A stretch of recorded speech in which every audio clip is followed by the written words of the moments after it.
Welcome, everyone. I'm very, very glad to have you come here this evening for our second series of talks on Vatican II. As you know from the announcement that was sent out to all of you, the second series of talks is intended to examine the documents of Vatican II with a special emphasis, with a special emphasis on how they provide a foundation for the synodal process currently underway in our church. This evening, we're going to focus on synodality itself and its relationship to Vatican II. It's an extremely important topic, and yet many Catholics really do not understand at this point the meaning of synodality. And so I'm hoping that this presentation, for any of you who need to deepen your understanding, I'm hoping it will shed more light on what you already know. Part of my plan this evening is to address three issues that are intimately related to synodality. First is, what is the relationship between synodality and Vatican II? Secondly, why is synodality so important for the life of our church as we move forward? And then finally, what exactly is synodality? Next slide. Oh, I'm sorry. No, never mind. Recently, I'm sorry, could you go back again? I'm so sorry. It's okay. It's my fault. Recently, the National Catholic Reporter listed their top 10 religion stories from the year 2021, and two of them caught my attention in particular. The first was entitled, "Pope Francis is Preparing a Radical Reform of the Church's Power Structures." In this article, the author takes us back to the year 2001.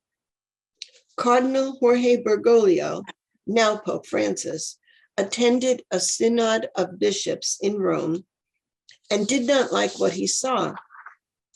The Catholic Church had adopted a top-to-bottom approach that stripped bishops of local churches of any decision-making power, and the synod was reduced to nothing more than a stamp of approval for prepackaged decisions from Rome.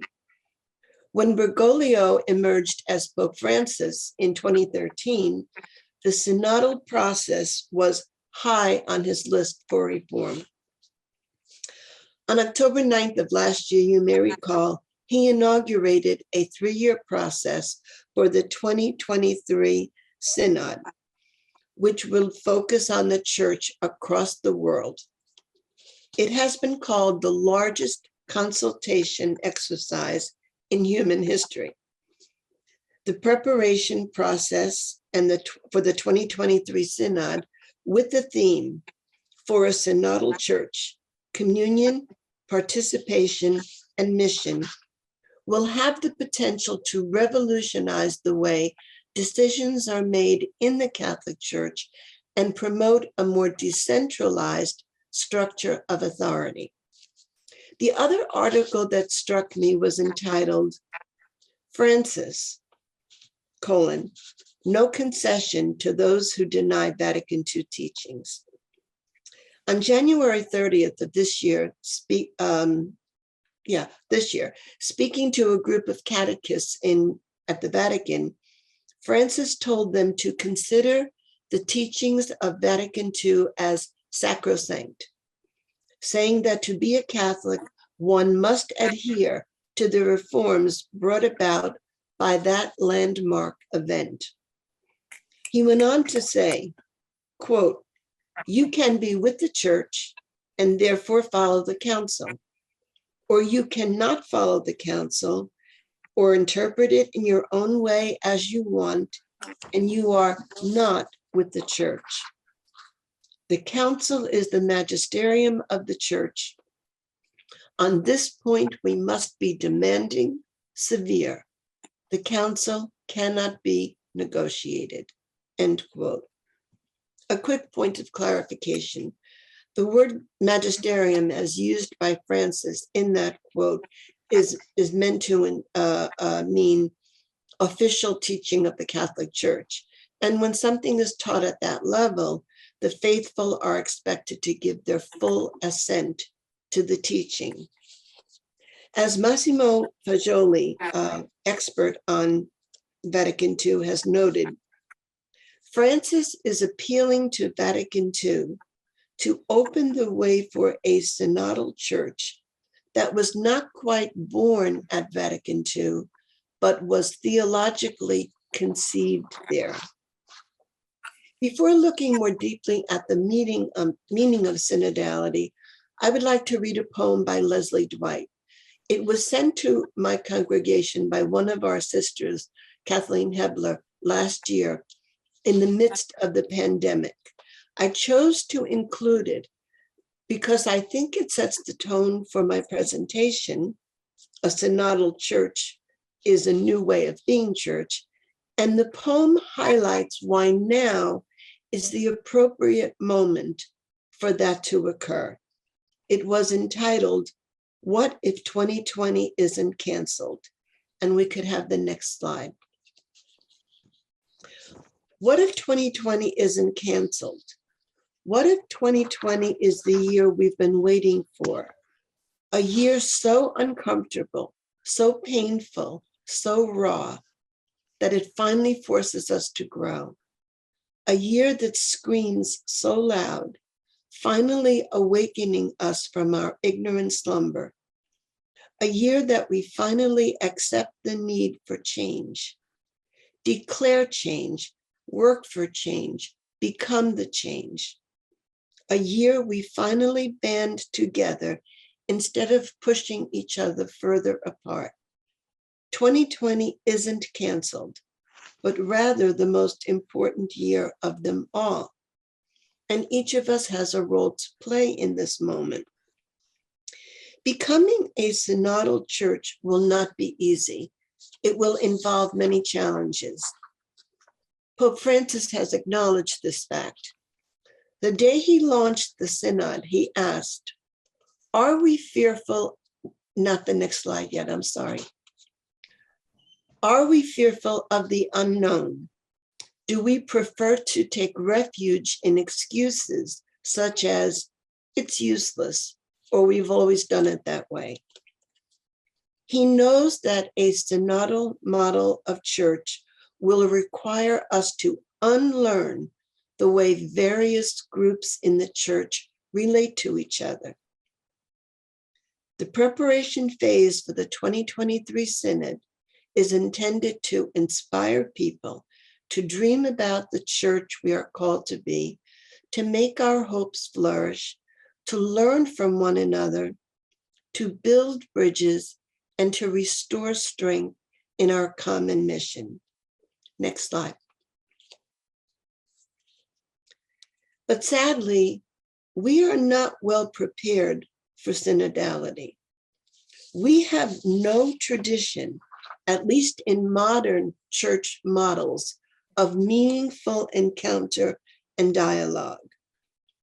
A centralized and controlling hierarchical church has taught us that there is a teaching church, the ordained hierarchy, and a learning church, the laity. In other words, the hierarchy has the truth, and the laity is to receive the truth. The belief that each group has much to teach each other does not come easily. The move toward a synodal church is both a result of and a response to a post-pandemic world, and it marks a necessary development in the relationship between clergy and laity. We will have to discover and live with a new set of virtues, especially mutual trust. On the one hand, the sexual abuse scandal has done great damage to the trust that the clergy once enjoyed. On the other hand, most members of the clergy have little experience relying on the wisdom of the laity. But we need to recognize what is called the sensus fidelium, which refers to the sense of the faith in all the faithful. I will say more about the term sensus fidelium in a bit. In fact, Francis believes that listening to the people of God is the starting point for discernment. We find the cornerstone for mutual trust that is required for this new model. It's not really a new model, it came from the New Testament, but for a synodal church found in Acts of the Apostles, chapter 15, where it is acknowledged that all baptized members have been anointed with the gifts of the Holy Spirit. We call these gifts charisms, which provide the faithful with a diversity of gifts to be used for the common good. And I would refer you to Paul's first letter to the Corinthians, chapter 12, where he makes this lengthy list of the many charisms that we all bring to the church. As stated by one of the consultants to the bishops for the synod, quote, "This is a moment for us to be co-creators with the Holy Spirit." Pope Francis agrees, stating, "If the Spirit is not present, there will be no synod." Synodality is actually not a new concept. It has its roots in the ministry of the first followers of the risen Christ in the Acts of the Apostles. It was the form and style of the early church. The preparation documents that have been developed for the synod highlight this fact. They also acknowledge how Vatican II sought to recover that model of church. But for a multitude of reasons over the years, synodality was squeezed out of the church, leaving authority figures looking less like what we find in the New Testament and more like absolute monarchies in the modern world. The term synodality is generally understood to represent a process of discernment with the aid of the Holy Spirit, involving clergy and laity alike, each according to the charisms of their vocation. The key word in that sentence is process, because synodality is a process, not a product. Francis is not seeking a democracy, but rather a platform of participation so that all voices can be heard. He has acknowledged that one of the problems we face in this process is clericalism, which downplays the voice of the laity. Francis has called clericalism a perversion. Speaking to the Curia in 2019, Francis said, "This change of times requires a change of pastoral mindset." When John the 23rd announced he was calling Vatican II, there were those who resisted it, never imagining the outcome it would have. There is the same kind of resistance today to Francis's synod. We have seen a great deal of that resistance toward his recent document, which restricts the use of the Latin Mass. But nostalgia for the past can no longer serve as a pastoral model. So this will not be easy for some bishops. Sad to say, one bishop referred to the synodal preparations as garbage. Francis also warned against rigidity and the temptation of becoming prisoners of the past. In that same address, he told the Curia, and you can move the slide. Tradition is not the worship of ashes, it is the preservation of the fire. Francis has told Catholics not to be afraid to take a new path when inspired by the Holy Spirit, similar to the Magi, when in a dream they were directed to take a new direction home on their return, so to avoid King Herod. The Synod must be seen as a new way of being church, one with an openness to the Holy Spirit that could transform the world. There is a Scottish proverb that I love: were it not for hope, the heart would break. Our hearts are well cared for because we are Christians, a resurrection people. And the central story of our faith leads from a brutal crucifixion to a wondrous, previously unimaginable new life. Can we believe that this story continues in our midst? Scripture tells us that it can. As Proverbs tells us, trust in the Lord and lean not on your own understanding. Bishop Malcolm McMahon from Great Britain wrote the following: we are not going to be able to return to business as usual, and we need to put our trust in what God is doing. The only thing we know about the future is that it won't be the same as it is now. If we walk with each other, God is walking with us too. He continues, this is the most important moment in the life of the church of the third millennium. We need to become the church God is calling us to be. End quote. The path is not there. It is to be made by walking. Francis sees the Christian faith as a journey. In fact, in his address to the faithful in St. Peter's Square on the evening of his election, he used the idea of journey. And on the Feast of the Epiphany this year, he asked fellow worshipers, where are we on our journey of faith? Have we been stuck too long, nestled inside a conventional and formal religiosity that no longer warms our hearts and changes our lives? Do our words and liturgies ignite in people's hearts a desire to move closer to God? He sees the journey, he sees the Synod as a journey to find ways and paths to bring the gospel to the hearts of those who are distant, indifferent, without hope, or who have just fallen away.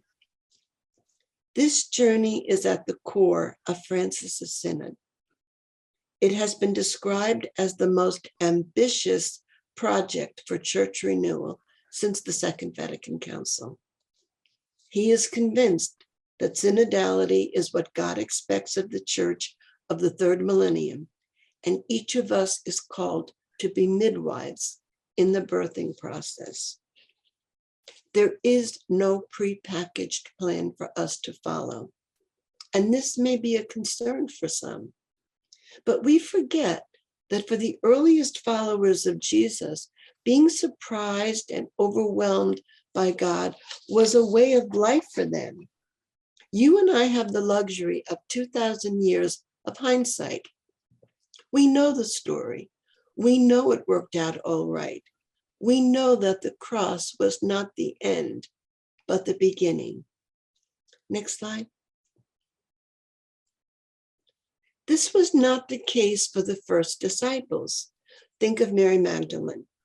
She went to the tomb and is surprised by the risen Christ. She doesn't recognize him at first. Perhaps we need to discover a new way of recognizing divinity. Maybe we need to adjust our assumptions about finding Christ, assumptions about discerning the presence of sacred activity in the current status of our church. After the crucifixion, the disciples were devastated. Their hopes were dashed. This was not what they expected. When it did not go as planned, they were crushed.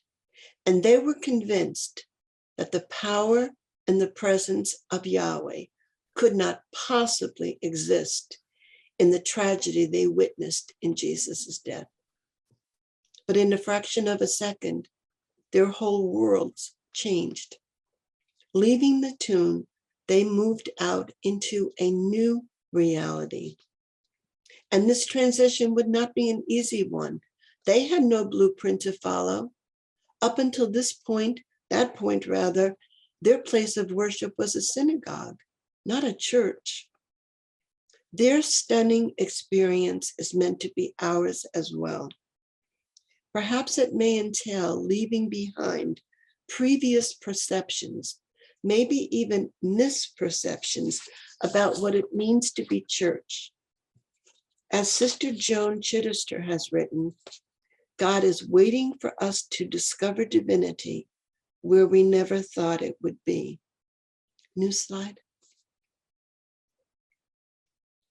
Next, previous one. Sorry, that one. Isn't it possible that, like the first disciples, we are in fact standing on the threshold of a new age? Tradition is not the worship of ashes, it is the preservation of the fire. To preserve our fire, the gospel, we must remain open to the manifestation of the divine in our time. Like the first disciples, we too are struggling to see God working in our lives during this synodal process. Maybe we are struggling because we are looking to the past, to the way things were, a time when things were simpler, when a mindset of certitude about our faith prevailed, when we were so sure we knew the mind of God, that we had God all figured out. But the risen Christ is with us now in this very real and very challenging 21st century. There is no turning back. The Christian God is a God of promise. As we read in Psalm 89, I will not violate my covenant. The promise of my lips I will not alter.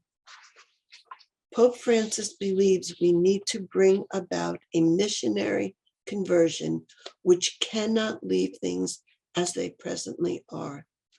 We will not find Christ by simply repeating the way we always did things. The resurrection began something new for the disciples. The devastation caused by the crucifixion and death became the threshold of a new age, and under the guidance of the Holy Spirit, they were sent out to preach the gospel. Pope Francis believes that we too have been given that mandate. Next slide. Ecclesiology is a term in theology that we use to talk about the theology of the church. So synodality is an ecclesial way of moving forward in the ecclesiology of the people of God, which is described in chapter 2 of Lumen Gentium, the dogmatic constitution on the church. This is the key to interpreting the ecclesiology of the Second Vatican Council. During Francis's papacy, the reflection on synodality has unfolded as an exercise of deepening the vision of Vatican II. A synodal vision challenges us to transform clericalist practices which make decisions without listening or consulting with the faithful. Synodality demands that we listen and engage in dialogue. The early church had a more dynamic and inclusive model of being church. We can learn much from their example. As it unfolds, the synodal model today seeks to retrieve the practices of the early church. It is not about eliminating the decision-making power of the Pope and the bishops. It affirms that and strengthens it, but it requires that their decisions emerge from sincere consultation with the people of God. Synodality empowers the laity in light of our baptism, acknowledging the need for representation in the various structures of discernment in the church. It invites us to create ecclesial processes that involve the largest possible number of baptized persons, and it seeks to change mentalities. Theologian Hoffman Ospino, who is an expert in the Synod, wrote the following, quote, "We should not be surprised that many Catholics in the United States do not understand or resist adopting a synodal conversion. A clericalist mentality seems to permeate many of our church structures and pastoral practices. Therefore, a synodal perspective challenges the culture of clericalism and proposes a culture of dialogue and consensus. To understand it, we must return to the texts and the spirit of Vatican II," end quote. The most respected contemporary theologians believe that Vatican II reappropriated and restored the church's authentic tradition, that of the early church. And Francis is reorienting us on the path pointed out by the bishops at Vatican II. Like many others, Francis is convinced that Vatican II set in motion a trajectory of change that is reshaping Catholicism. Familiarizing ourselves with the documents of Vatican II could serve as a foundation for us to embrace synodality. In a letter to the German bishops last June, Pope Francis wrote the following, quote, "The Second Vatican Council marked an important step in the awareness the Church has both of herself and of her mission in the contemporary world.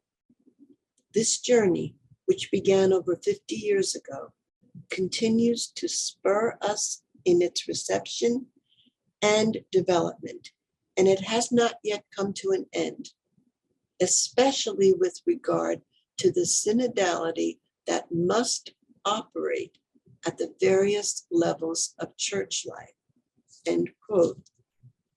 The Pope went on to warn them against 3 temptations. 1, thinking that if we simply retouch or reorganize a few things, all will be well. 2, the Church must not lose her originality or her prophetic mission in this process. And 3rd, synodality needs a living sensus fidelium, a common feeling for the whole Church. The voice of all participants is precious. Next slide. The sensus fidelium translated is the sense of the faithful. It was addressed quite well in Article 12 of Lumen Gentium, and I would recommend that you read that article. It's not long. It provides the justification for the voice of the laity in all matters pertaining to church. Now, a caveat here. Whenever I speak about the importance of the laity in the church, of course, we have to assume that we're talking about a laity that is sufficiently informed in order to be able to contribute. We don't want to leave anyone out, but we hope that, and I wish that the official church would do more to provide opportunities for the laity financially to receive an education because it is very expensive. And most lay people don't have that kind of opportunity. But an informed laity, and this is something that John Henry Newman felt very strong about, that he wanted an informed laity who knew their religion so well that they could articulate it, that they could defend it. This is what we're talking about when we talk about the Sensus Fidelium. With regard to Francis's emphasis on Vatican II, it should be noted that some of the documents have lost some of their relevance for the 21st century. For example, the decree on social communication. Today's social media has made much of that document far less useful than it was almost 60 years ago. But there are 4 documents that I would like you to memorize. No, I'm joking. All right, you don't have to memorize them, but I won't mind if you do. There are 4 documents that are absolutely central to understanding Vatican II, and that would be the 4 constitutions. Dei Verbum on divine revelation, which changed the way we read the Bible and interpret the Bible. Sacrosanctum Concilium on the liturgy, and the 2 documents on the church. Lumen Gentium, the dogmatic constitution on the church, and Gaudium et Spes, the pastoral constitution on the church. This is a truly watershed moment for the church. In fact, Pope Francis is staking the future of the church on the implementation of synodality throughout the global Catholic community. And I think we need to ask ourselves 3 questions. How well are we prepared for our role in the Synod? And the fact that you are here this evening tells me that you care about your role and you want to have a voice in what goes on. Secondly, how much do we understand about the role of bishops in the Synod? And thirdly, how prepared are we to be messengers of the gospel in a world that aches for meaning? Something new is being born, and it will require new behaviors for all participants. This process will be gradual and it will not be easy. 20 years ago, in so many ways, we are in a time of renewal, upheaval, adjustment, a coming to terms with new circumstances. And Francis has acknowledged that he knows his call for synodality has caused concern for those who find themselves either unable to face the challenges ahead or who are fearful of the challenges that will be required. But the poem that I read at the beginning, What if 2020 isn't canceled, is, when I read that from the sister in our congregation, for me, that was like a sign from the Holy Spirit that something was afoot, that the Holy Spirit was speaking to us again. All right, and that was before the call for the Synod. So for me, it was a sign, or as John the 23rd used to say, read the signs of the times. Next slide. No, the one before that. Thank you. I chose this quote from Paul's letter to the Romans for this point. The role of the laity, which has been ignored for far too long, it's time. This is our moment now. And Vatican II gave us the moment, but we have not made sufficient use of it. And so that's why I chose this quote, that the same power that raised Christ from the dead is living in you, in your neighbors, in your bishop, in your pope, in every baptized person.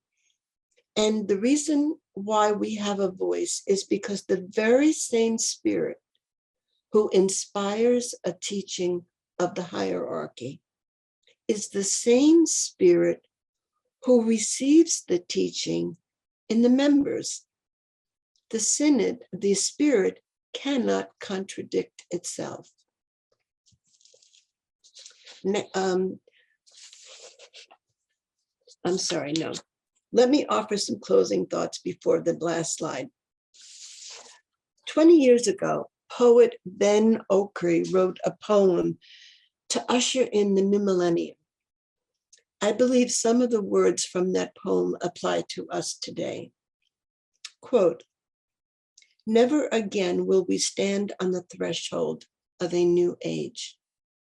We who are here now are touched in some mysterious way with the ability to touch and make and change the future."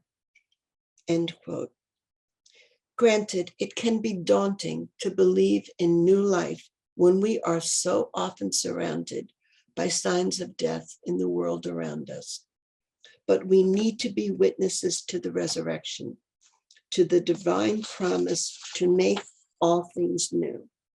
We have to walk where we have not walked before, marked only by the footprints of the one who said, "Follow me." The risen Christ is calling us to accept a new and creative way of being church. I'm reminded of a passage from the Old Testament in the book of Esther. Her people were about to be victims of genocide, and Esther is persuaded by her uncle to make a courageous move to save them, telling her, quote, "Remember who you are. Remember it was for this very moment that you were created," end quote. Next slide. These words could be said easily to all of us today as we embark on a synodal journey. Remember too that we are not alone on this journey. We have each other, but we're also accompanied by the God of promise, who in the prophet Isaiah assured us, "I am your God, I have made you, I will carry you, I will sustain you." We are being challenged to risk change, to create space for the new to emerge. Others will come after us and take our place in the church, but this is our particular time. This moment belongs to us, never to return again. I'm going to close with a quote that I found from Wangari Maathai. I think that's how she pronounced her name. She's the first African woman to win the Nobel Peace Prize. But this quote comes from her, and I think it is meaningful for our purpose today. Quote, "In the course of history, there comes a time when humanity is called to shift to a new level of consciousness, a time when we have to shed our fear and give hope to each other. That time is now." Thank you. Maureen, we really appreciate you inspiring us with your, with this presentation, because I think so many of us have a broken heart after working for so long for church reform. Mm-hmm. And the laity, talk about the laity that, is informed. I mean, that's this group of people right here. So we're hoping that's right. And so we really appreciate your sort of leading us back into this place where we might open ourselves. So let me start with the questions here. So we got Katie, Sister Katie, you want to go ahead and unmute? Thank you. Thank you. Hi, Maureen. Hi, dear. How are you? Good. How are you? This isn't a question as much as a comment, if that's okay. Sure. Absolutely. in our experience here in the Diocese of Syracuse, we are holding many, many, many listening sessions. Good And for you. what has concerned me a bit is the members of the church who are so attached to the pre-Vatican church Mhm. and the Latin Mass and all of that. Mhm. And listening to them, in some ways, my heart breaks Yeah, because theirs is breaking. But it points out to me what you emphasize, that we need an informed laity, yeah, in other ways, I don't understand their their approach at all, but one of the things we're hearing is that there is a strong attachment, and I think it's born of ignorance of Vatican II, And if I could add to something there, Katie, what many of them don't know is that if they want to be authentic and true, then they have to go back to the New Testament, exactly. because the church, the Mass or the church that they know now is a product of the 16th century, Yes. and so, Right. and it's just, it gives them comfort, it gives them certitude, it gives them, we're right and they're wrong. Yes. And right. they have been vile in their comments Yes. against Pope Francis. It's Some painful. have, yes. Some of the people who have spoken in our sessions have, but many of them are sincerely, Yeah, if I could put it this way, sincerely misinformed. yes, yes, You they know? are. They So are.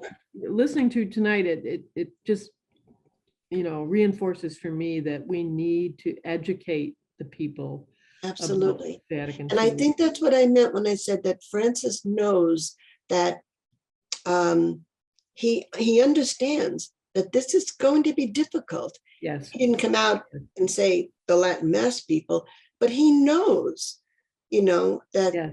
not everyone is going to be comfortable Right. making this Right. leap. And so educating, and I spoke with Katie via correspondence, because one of the things, and I'll just share this, that I'm concerned about is that I saw an article where the author said, back in the 1960s and 70s, college and university campuses were really enthusiastic about changes in Vatican II. Mhm. We're not seeing that today. So that's another audience that I worry about. I worry about those that are, tied to the Latin Mass or to a former way of being church. And this is the next generation of church. You don't even know about it yet. Yeah. Thanks. So thank you. Thank you for tonight, because you've given me lots of, I'm already, thrilled with my position and being a Katie part serves of as, you are the director of the synodal synodal process in the Diocese of Syracuse. Diocese of Syracuse, yeah. And it's been wonderful. It's been thrilling, but it also has caused me some concern. Of course. But just thank you, because what you have shared You're very tonight welcome. both affirms what we've been doing here in Syracuse and Mhm. gives me some ideas for how we need to continue. We'll continue talking, okay? Okay, You and great. I. If I Thank can be of any help to you whatsoever, let me know. Thank you. I will, Okay. Maureen. Thank you. Thanks, Katie. It's great to hear from you. Thank Marie, you. you have a question. Marie. Is she muted? No. Well, I have more of a statement. Thank you, Maureen. I live in the Diocese of Rockville Center in New York, and around the end of October, I called the diocesan office. When are we going to be getting something about the synod? I didn't see anything yet. Oh, we have until April 22nd. April 22nd is when everything has to be completed. That's right. And submitted. And the only thing that has taken place is that they did make a website, and they did establish a person who would be in charge of it. And I contacted that person, and I got voicemail on January 6th. Now it's almost a month, saying we're working on it, and pretty soon you'll see something, and before you know it, you'll be able to participate, and I'm glad you're interested. So what can we do with a situation like that? I inquired, and I even spoke to the director of it, and nothing is mentioned in my parish, nothing from a letter from the bishop. This is, Marie, you're not alone. I will tell you this, you are not alone, and I wish that were not the case, but it's far more widespread than you realize in the United States. The email you got from Deborah Rose and Russ, where they gave you the link to tonight's presentation, they were also kind enough to give you some some websites to look at. Now, some were articles, but I believe they also gave you, Deb, you can correct me if I'm mistaken, but I think you gave the Vatican website for resources for the Synod. Correct, I did. Right, okay.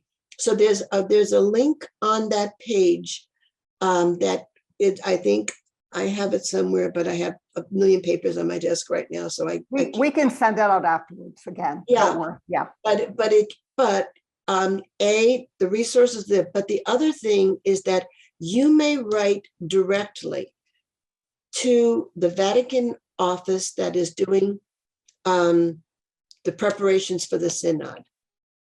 They have said, if you live in a location that is not,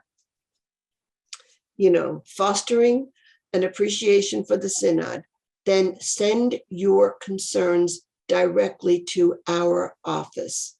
And so I would recommend, and I hope I'm not being naive and think that it's going to be a circular file where your materials will be sent, but I tend to believe that they are taking this seriously, and you can write directly, doing what you're doing tonight, for you to become more and more informed yourself.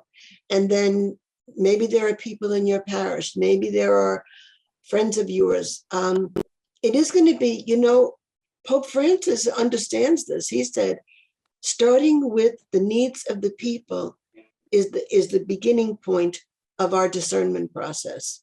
So he knows that. So maybe we have to do this ourselves, unfortunately. So, and that is, I think, the real step forward in this process, is that they have actually created a way for people whose bishops will not, be involved in this process, or will try to, control it in some way. That if you don't have a process going on in your diocese, the Vademecum is a document that says, Vademecum or Mic, yeah. But that's the preparatory document, That's and then right. they have something else on that website. Right. But it's like 86 pages. But Right. But it also has resources that you can go to learn more. And then you provided a couple of articles on what you sent out.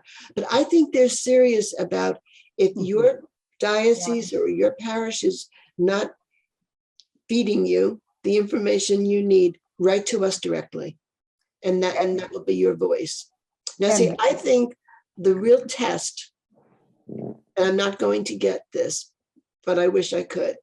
The real test would be, if in addition to the bishops at the 2023 Synod, and I know that Sister Natalie Beckwart, the sister who is undersecretary or something, whatever her title is, I really wish that they had, even if they only had them in the capacity right now as auditors, lay people, men and women, present for that experience. I really find it hard to be, on the one hand, sometimes I think, you know what, all of this, and then none of these people get to be in the room, but at least their wishes will be sent in. So just to add that after this month of Wednesday evening talks, FutureChurch is also going to conduct synod sessions on Wednesday evenings. So that you'll be able to, we're trying to create ways for people who won't have an avenue to come Great. together and speak, and then we'll take our report and also send it off to the Vatican and to the Synod. Great. So, okay, let's see. We have Mary Ann. You have a question. Yeah, I do. We all know, because a lot of us here are of that genre, that women make up more than 50% of the population. We're trying very hard to be active in the church. And I keep asking, and I have written to my bishop, why, if the women of the men going through the diaconate cannot participate? And then I wrote a long letter respectfully to my pastor and said, every time I go to church, I'm highly disappointed because there's nobody on the altar except some altar server girls. And the time has come, and this is our golden opportunity to do this. And if they're not going to let women into the synod, it's just, there's all kinds of things in the Bible that there were deaconesses in the 300s, etc. And everybody keeps trying to make us prove it over and over again. So I'm praying that this will be the time when this nonsense stops and we are moving forward. And I'm much appreciative of you, Sister Maureen, and the rest of the people. It's very frustrating. On this. It is very frustrating. Because my father was delighted in Vatican II, and he was a conservative businessman, and he said it's about time that we have Mass in English. And he was just incredibly delighted. And that moved forward, and the college was the same thing. And then all of a sudden, you get clamped down. And I'm not going to leave, but I'm very, very disappointed. I know. No, we don't want to leave because Carlo Corretto, I think that was his name. Yes. Right? Do you know him? Yeah, I know of him. Yeah. You know of him. No, you got to fight the fight, but you have to do it. You have to kind of play the game, but don't forget that you're part. But remember that. To what church will we go? This is. Well, there's an Episcopalian church here in San Diego that has a husband and wife team, and half of their congregation are immigrants from Kenya, Tanzania, and the Democratic Republic of Congo. And if you want to go for a fantastic liturgy, go to St. Luke's in San Diego, and you'll see people dancing, speaking in Swahili. It's awesome. Wow.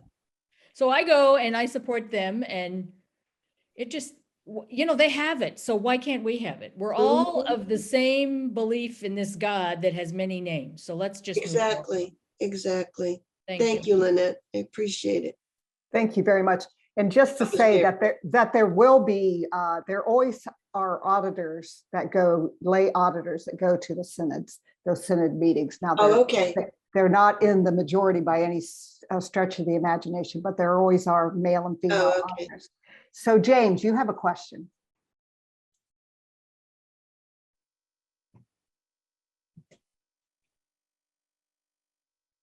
He's silenced. You'll have to unmute yourself, James. He's muted.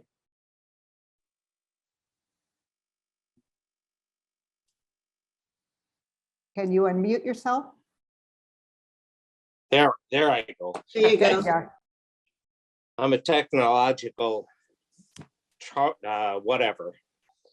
Anyway, I was just wondering, I'm a retired priest living up in Anchorage and volunteering in 6 bush villages. And I've heard very little about the synod in the process and so forth.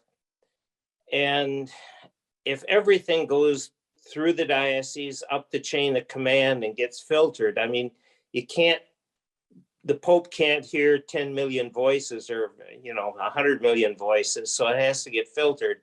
But I just wonder if the voices that don't fit the agenda of the chain of command, if they'll ever really get to the top and be heard.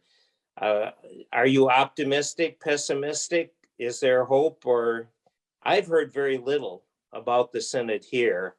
And what I have heard is look at your own parish and what could you be doing better and where could you improve and so forth and so on. I haven't heard anything addressing the bigger issues. I want to be optimistic, James. I really do. And I believe in the Holy Spirit. And I am convinced that we have the opportunity for another watershed moment in our church. And until they prove me otherwise, I am going to believe that this is a moment where something can change. I truly believe that. And I'm working my darndest to educate as many people as I can on it, learn as much as I can, because I'm learning too. I've loved the research that I've been doing on it. It's incredible. And we have a chance. I mean, one theologian whom I have great admiration for, it was his quote that I read: Pope Francis is staking the future of the church on the implementation of synodality. So hope he stays healthy and well and sees us through this procedure. But I right now I'm optimistic, James. Good. I'm glad to hear am. that. Yeah. By the way, there was a question up. I think they are recording this, and I have no problem with the recording, obviously, or with the sharing of the transcript. Someone raised the question, so you can double check that with Deb for availability of that. But Very good. No, I'll be sending it all out. Yeah. Okay. Thank you. So Anne, you have a question? A bunch of stuff in there. One, I'm not waiting for any bishop. I've already, as part of my Christmas letter, I wrote every single bishop in the US with my opinion. Wow. Good Yeah. for you. Working as an engineer in a copy center, all I have to do is say print 100 works quite well. Any responses? Yes, I got one letter from the Diocese of Venice in Italy? Florida Oh. saying that they had received my letter and it had been put into the queue, essentially. Oh. That it had been put into it. And the other thing I was going to ask is, what is this nostalgia for the Latin Mass?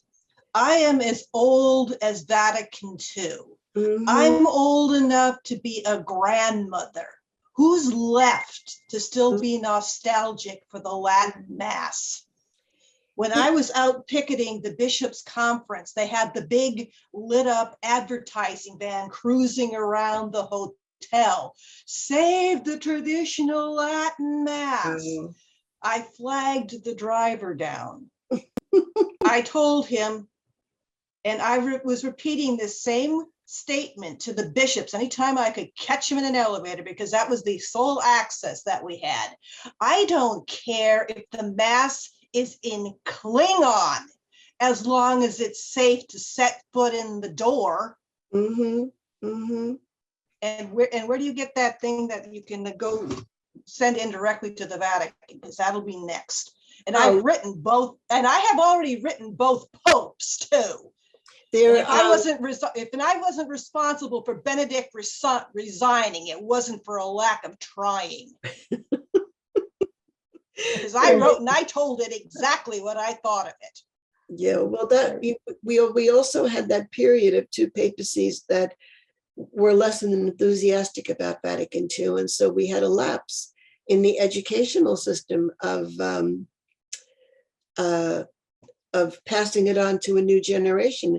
And so now we have so many people who, I had students for 26 years where I was teaching up at St. Anselm in New Hampshire. It would break my heart every semester in my first Vatican II, the first day of classes in my Vatican II course, when they would say, I've heard of it, but I might have been talking about World War II. It's an historical event. And these kids had gone to Catholic elementary and high school. So we've lost a lot and we've got a lot to make up for, but I'm convinced. I mean, when I see the enthusiasm of you people here, it really makes me feel wonderful to see the kind of enthusiasm that you would give up an evening, to listen to me and to hang on and ask questions, et cetera, and whatever. I commend you and I thank you because you are the hope of our church. You really are. I mean that most sincerely. The more we inform our laity and educate our laity and give them that passion, the better our church will be. Thank you. Thanks, Anne. Okay. Thank you very much. You're So, welcome. Vincent, you have a question. Yes, I guess my question has to do with reconciling the time and energy that remains to each one of us. As I look out at the screens on my computer, it looks to me like most of us are women and most of us are in the second half of life. Right. And what I see happening around us is there's a possibility to expend a lot of energy and time on this initiative that may or may not bear fruit. And I think with Sister Maureen, it's good to be optimistic about that. At the same time, our ongoing needs for mature faith development, a church that is more equitable and that is inclusive. We know many of the things that need to be changed. And in my own case, I've thrown my lot in with the Roman Catholic Women Priests of Canada because they are already moving. This is a reform movement within, it's not a breakaway. We consider ourselves members of the big institution, but we are a reform movement within that institution, inviting the larger institution to look at, to consider.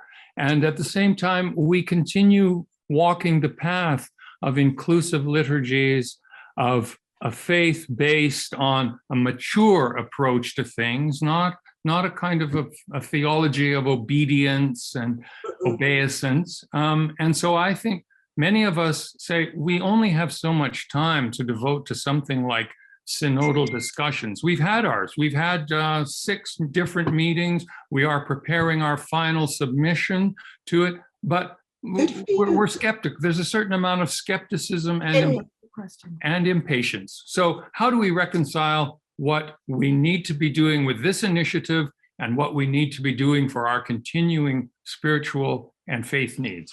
I think we need to do both. Vincent, here's what I mean. 2023 is going to be here before we know it. All right. And people are going to have to make some decisions at that point. What has been accomplished, what has been achieved. Did we make any real inroads in becoming a church that engages in this kind of consensus and dialogue? If not, then what you just said, we need to continue to educate. We still have a Christian faith. We still have, the basic teachings of Vatican II that were intended to take us through. The final talk for this series is Vatican II's legacy for the 21st century. I'm struggling with that talk. I'm really struggling because, for lots of reasons, but I'm convinced that was a movement of the Spirit. I really am. And I'll just give you an example of why. And anyone that we don't get to, if we don't get to your question tonight, I'm going to give you my email before we leave tonight, and feel free to contact me. But I kind of forgot what I was just going to say to you. It couldn't have been that important. You were talking about your last topic and you were struggling with the last session that you're doing. I was going to say something deeply, deeply powerful and profound, I'm sure. Not important. But I know we need to then continue to educate people in the faith. in the faith that we have, in the official teachings of our church, and to get a mature faith, as you said, that is not one about got to follow the rules, got to follow the regulations. One that is, I just got to find the quote, on one of the series of talks, I'll bring in the quote of John Henry Newman. I want a laity, not arrogant, not defiant. I almost know the quote by heart. I've used it so often, but one who knows his or her religion so well that they can articulate it, defend it, and live it. And you know what? That might be where we'll be in 2023. And if that's where we are, so be it. Thank you so much, Vincent. Mhm. Diane, you have a question. You can unmute. Yeah. Hi, Diane. Hi. My question is that I think everybody on here obviously is on here because they're looking for the change and in support of the synod. My question is simple. I'm living here in Maine. There's only one diocese for the whole state. And there's write-ups about the synod in our monthly magazine from the bishop and the diocese. But my question is, and somebody alluded to something out in Syracuse earlier in the conversation, what does it take to kind of qualify you to be the leader of a group? You can call a group, but where do you get your guidelines to use if you're not getting it from your diocese? I saw somebody did put a text in, something about the synod at the synod.Vatican. If we have to have something put in by the 20, say if it is the 22nd of April, I'd like to get a sense of what is it that we're supposed to be examining so that we have the right kind of data and talk about the right subjects so that we do in fact get there. And I totally agree with you. We need more education, adult type of education. But we don't have much time. So now it's just a case of I want to take action. And where do I begin? A message that came up on the board while you were speaking, and I don't remember, was it Cynthia who said, I have a video on facilitating a session?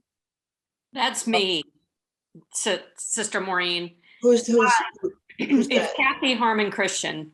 Oh, okay. All right. So this young lady said while you were talking, Diane, that she has, did you say a video on conducting a session? I'm jumping the queue in terms of my question, and there was one person ahead of me. But I just wanted to say that I was hired by the Association of U.S. Catholic Priests and the Catholic Committee of the South, and we are gathering in people and empowering them to lead sessions on your own. You do not have to go through a priest, a bishop, or anyone else. It's fine to do that, but you don't have to. Is there a way that you can send that information, say, to Deb, and she could post it on the very happy to on the website, if that's okay with Deb? And people are welcome to reach out to me. Okay. So. And is that your address, the synodality@gmail.com? Correct. Yes. So we're doing it all over the place, and I have lots of suggestions. Okay. There you go. Thank you so much. Thank you. Absolutely. All are welcome. Both. Great. Thank you, Diane, for your question. Kathy, do you have a question yet that you wanted to yeah, so offer? I wanted to just add to the pool of knowledge here that, I feel very much that everyone's lived experience has knowledge in it. And I love studying the documents of Vatican II. I'm somewhat of a theologian by background. But I think what I'm learning and feeling from Pope Francis is that this goes beyond what we know, and it goes deeper into the way we live our lives.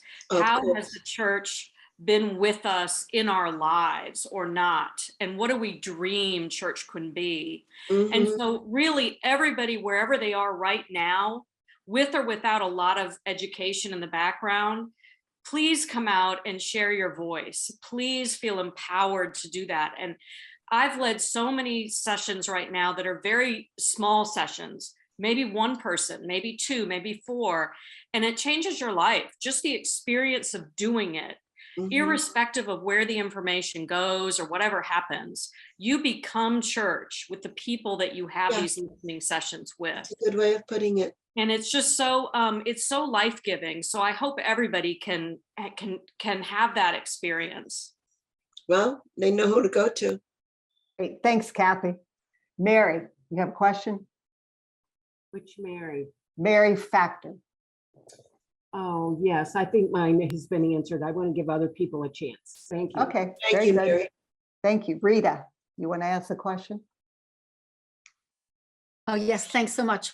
Thanks, Maureen, and Deb and Russ for doing this.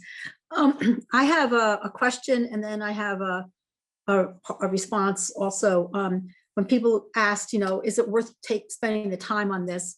And I would say, similar to what Kathy just said, but I'm going to make it not just being in a facilitation, but reading the preparation documents. I did a little retreat this weekend with discerning deacons, and I'm planning to do the FutureChurch sessions, and I had to read some of the Synod documents, especially the handbook, sections 2.3 and 2.4, to me are like, they were like sort of, they reaffirmed, FutureChurch are doing the right thing, because they say this is the time to really be out there, to formulate, to get together with other people.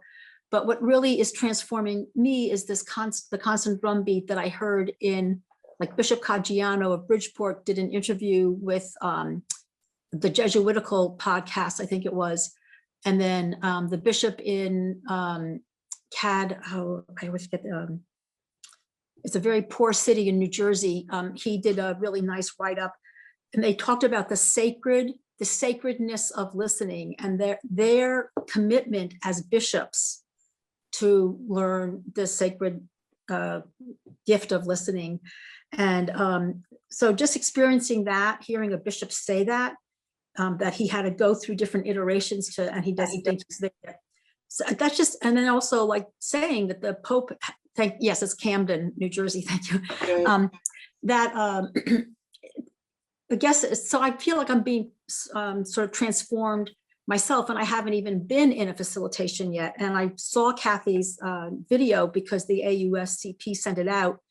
And my pastor is a member, even though my parish is in Cardinal Dolan's diocese, my pastor's a member of the AUSCP. So he's sending out, so that's how this is working. So, and the Vatican setting up that special little Gmail saying, if you're having a problem getting your input through someplace, an institutional route, you can come right to us. To me, that is just like transformational. So, to me, it's worth it. And Kathy's video on facilitation is great. But I also I can't believe reading that Synod handbook, sections 2.3 and 2.4, they're not that long, was really great. So now my question, we've heard, I've heard this, and I heard it also on the Discerning Deacons group I was in. There are so many US bishops who are they're just not doing it. And I feel that, that needs to have a response. I don't know what it is. I'm just saying, that just needs to have a response. That's not acceptable. No, it's not. And I think, so I want to find a way. I don't want to just be, I could be just one voice. There's nothing wrong with being one voice, but I'd like to be one voice in a very thoughtful way that maybe other people repeat or somehow that we have some kind of a group response, just to say this, no, this is the Spirit calling, and the synods of the 5th century, you showed up. So, so that's how can we do that? My question is like, do you think that that's valuable? You, Maureen, you, Deb, everyone on this call, and and if it's valuable, how do we do it? So thanks. It's valuable, because we're supposed, Fratelli Tutti, the Fratelli Tutti, one of the most recent documents of Pope Francis, we're supposed to be fraternal, I was going to say brothers and sisters and concerns, and there is such a thing as fraternal correction. And there is a kind way of saying, our diocese is hungry for more information. What is being done?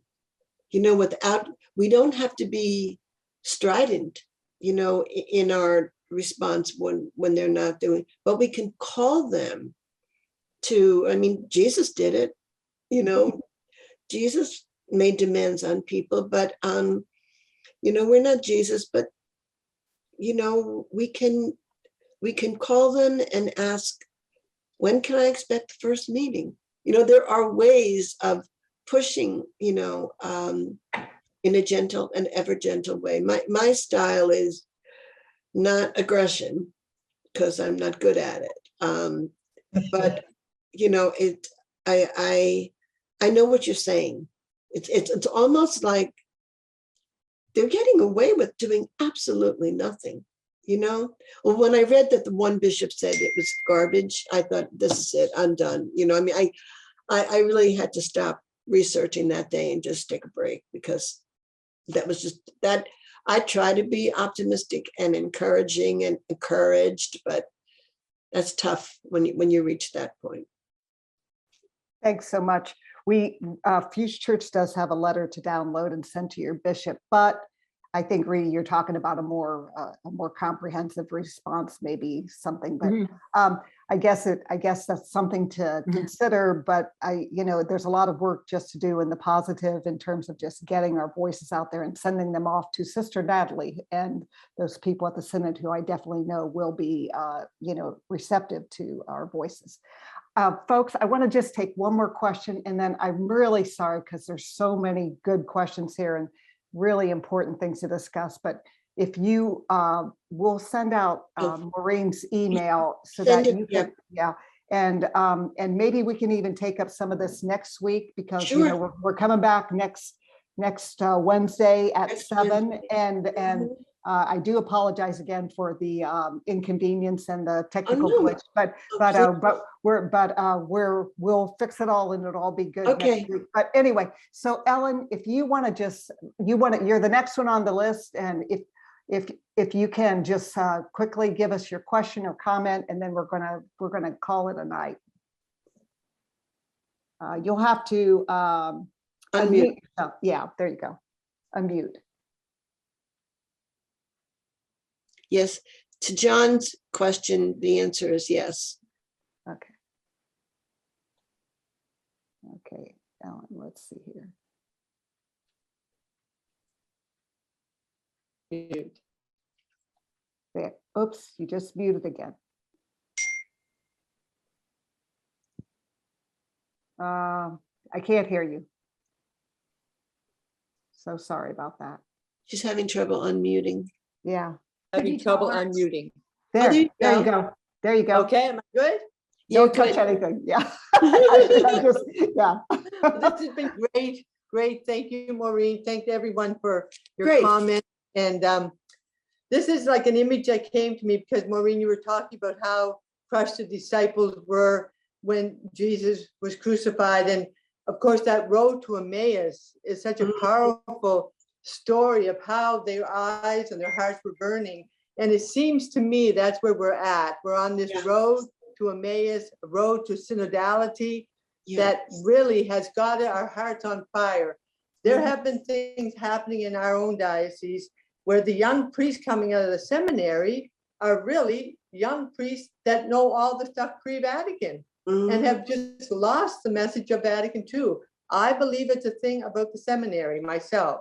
I don't know how that goes with anyone else, but the thing that I wanted to say was that I just myself had one of those young priests came to our church, and we had been empowered by the spirit of Vatican II through a priest named Father Kevin Berry and his assistant Doreen, Sister Doreen McGuire. We were so empowered within that as a young mother with young children in the early 80s that we thought we could do everything, and we did. And that's what it was about. And when he left our parish, and it was, I think it was because the people of the parish, when you have 100 people saying, yes, I can be a catechist, or yes, I can do this, there is going to be rumbles otherwhere. And Yeah. so all of a sudden, he was taken from the parish, moved to another parish. And it was a doctor of the law, Father Brian Hansen. When he came in, he has a doctorate of the law. So all of a sudden, we were learning all the stuff about law. But then he saw that the people had been empowered. The people of our parish had been empowered by the Spirit to take ownership of what was going on within us. So he actually made a 360, and he kind of let us be the disciples we were meant to be, the people of the church. And then when this young priest came, who said the first words out of his mouth were altar boys, well, I can tell you, we were knocking on the door pretty quick. Like, what, this is not. And he had all of the law down pat. He had the law, the catechism, everything. But I said, we are not built on a church of just the law. This parish was built on the spirit of the law. Right. This is who we are. We don't cross all the T's, dot all the I's, which you're doing right now, to the point that our risen Christ behind the altar was not liturgically correct and was taken down. This is what we had to deal with. And I could not watch the spirit of our church be torn apart like that. And he was promoted to the right-hand person of the bishop. This is not right. And I said to the bishop, we the people know this is not right. So the people have left. They have left and maybe gone to other parishes. I spent a year where the walls of the church just came down. I went to all different churches and I felt the spirit within their presence. So I think the church will find its way because we are the people. The people are not. That's right. The church is the people. We are here. God we are bless here. you. We're becoming empowered and we are here. Yeah, that's all. Sorry. Thank you, Ellen. Your enthusiasm is a great note to end on. Thank you so much. That is. Thank you. So thank you, Ellen. Thank you, Sister Maureen. It is always such a joy to be in your presence and learn from you. I love being with you. You are just an amazing, inspiring person. So let's end with the Synod prayer tonight.